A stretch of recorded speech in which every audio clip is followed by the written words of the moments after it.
to this episode of Living My Best Life 2025.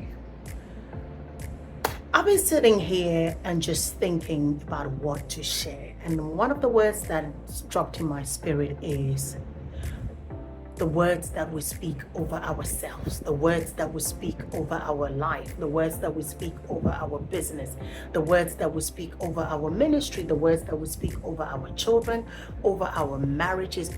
We have got to be very careful. And I want us to quickly turn our Bibles to, let's look at the scripture, one of the scriptures that I like, Proverbs chapter 6, verse 2.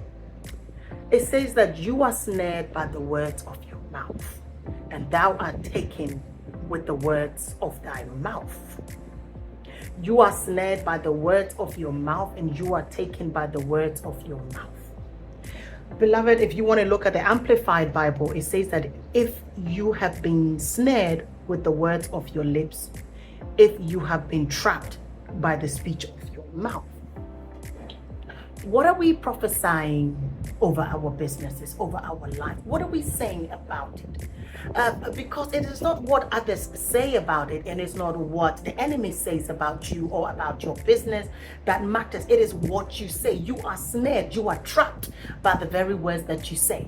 And sometimes we say things out of jest, or we say things, oh, I don't really mean it, but you are saying it. Our world is framed by the words in which we use. So every word that you use, be it carelessly, be it in a joke, or be it you didn't mean it, or it is in a moment, a heated moment, or because you're upset, or because things got difficult and you said that this marriage is not going to amount to much, this business, nothing is going to come out of it. That is what is framing our world. And so today, Living My Best Life 2025, I just want to encourage business leaders, ministry leaders, whoever you are, individuals, be it your life.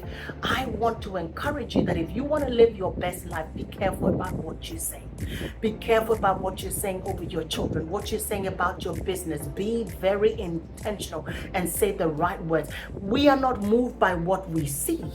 We must not be moved by what we feel, because we cannot trust our own emotions, and we cannot trust what we see, because seeing is all about perspective. You can decide to say that the glass is half empty, and I would say the glass is half full. So again, it is what you are saying, and make sure that you are giving positive confession all the time. And may you not change your confession is what I want to say to you, because many a times we start off right and we have the right confession, and the minute things become hard, we change our confession. The minute things become difficult, we change our confession. Some of us change our confessions based on what the economists are saying, or based on what other people are saying, and what popular news is. And a lot of us are saying things because everybody else is saying it. I have mentored people who have said to me, oh, I decided not to pursue this business because people are saying that it's not worth it. People are saying that they are struggling to make it work. And so then I'm even intimidated to get into it because people are saying. And so now I'm also saying, be careful what you are saying. What they're saying has got nothing to do with me. Yes, I listen to what you're saying, but I'm saying something different. I want to say something different. I take on board everything that is in the papers, everything that others are saying. But what are you saying? You must have your own confession, and we are snared by the words, not what others have said, but by the very words that we have released. And so today I want to encourage you that be careful. Change your language, change the words that you are confessing over any aspect of your life, be it your marriage, because marriages will go through ups and downs. Life is the way. You can be a Christian, you can be a child of God, but you will still go through ups and downs. And so be careful what you were saying, be careful what you are releasing out of your mouth.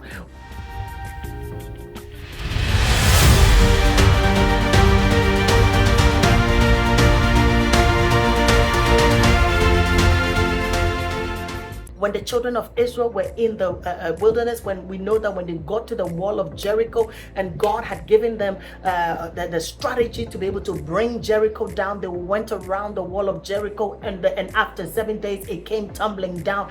And in the scripture, Joshua released this over Jericho. He says that anyone that builds Jericho, you will start building Jericho with when you start to build the walls of Jericho, you will lose your firstborn son, and by the time you finish building Jericho, you will lose your lastborn son. And we know so many years later, I think close to about 400 years later, a certain individual came to build Jericho, and as he was building, he lost his firstborn son, and towards the end of building, he lost his lastborn son. Words are powerful. Those words were released over the land of Jericho, and so be it. So what you were saying begins to frame your world. What you were saying begins to be what you manifest in your own life. So let us be careful. That is why we cannot allow our minds to be the dumping ground of the enemy, because the enemy will astral project and come and release certain words over you, and then before you know it, you begin to prophesy those very words over yourself. What the words of the enemy, the words that the enemy has said, is not powerful enough to destroy you, but he makes you to begin to take it on yourself and begin to repeat those same words over yourself and over everything that you were doing, and before you know it, you begin to manifest those negative words. So I pray with you today that you will watch the words of your mouth. You will watch your confession. Let your words not trap you or ensnare you, because you want to live your best life 2025. God bless you.